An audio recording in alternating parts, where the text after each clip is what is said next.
All right? I know that cake mixes require more than 2 eggs, but let's just pretend that when you make a cake mix that you're going to use 2 eggs, okay? And 1 cake mix, let's pretend it makes 1 dozen cupcakes or 12 cupcakes, all right? Let's pretend that that's our recipe. Now, what if I gave you 6 eggs and 1 cake mix? Now here's the recipe. What if I gave you 6 eggs and 1 cake mix? How many cupcakes could you make with 6 eggs in 1 mix? 36. Now, 36. look at how many cake mixes you have. 12. 12. Yes, we can only make 12 cupcakes because I have too many eggs, but I don't have enough mixes, do I? All right. You know what? That's exactly the same thing of how limiting reactants work. I don't have enough cake mix. Even though I have all these eggs, I don't have enough cake mix to use them all. All right? We can still only make 12 cupcakes. All right? We could have done this with any mix we wanted just so everybody would understand it. Okay, here's the point. What you run out of is called the limiting reactant in a chemical reaction or making cupcakes. I do not have enough cake mix. So that means the cake mix runs out. It's gone. I quit making cupcakes because I don't have enough mix. So the cake mix is the limiting reactant. Good? Yeah.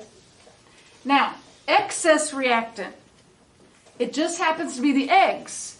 Now, if we had enough cake mix, you would have been correct about making 36 cupcakes. But we didn't have enough mix. We have extra eggs, and that means eggs are the excess reactant. Notice extra, excess.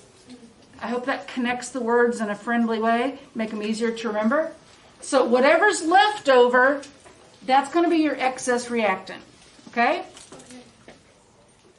So here, limiting reactant, one more time, limiting reactant, the reactant that limits, you're done. It limits you. It limits the amount of product produced by the chemical reaction. When the limiting reactant runs out, the chemical reaction stops. A lot of people get that wrong on tests. When the limiting reactant is gone, the reaction completely stops. Nothing else happens. Okay?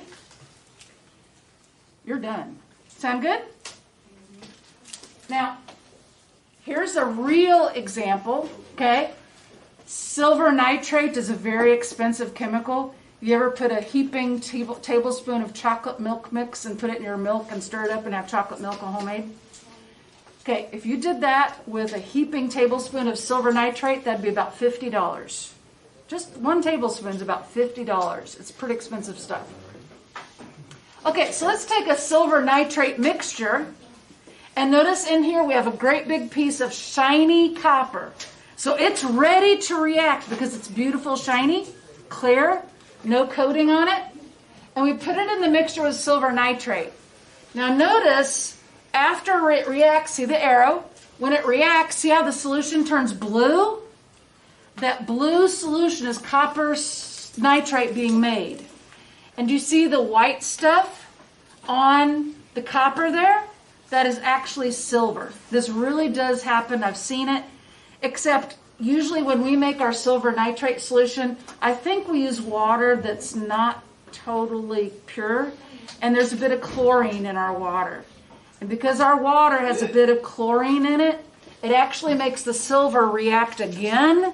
And it goes from white looking to black looking. It makes silver chloride, which is really dark black. It's not very pretty.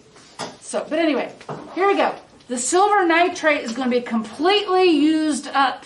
Because look, is there any way I'm going to use this whole piece of copper? Is the whole piece of copper going to be gone when this reaction's done? No, the copper's pretty giant, isn't it? So, there's going to be some copper left over, but the silver nitrate is going to be used up, correct? So, as it says, the limiting reactant runs out, silver nitrate is the limiting reactant because it's gone. Copper is left over. We have way too much copper. That makes it the excess reactant. Just remember, extra, excess reactant. We use the example of having eggs left over.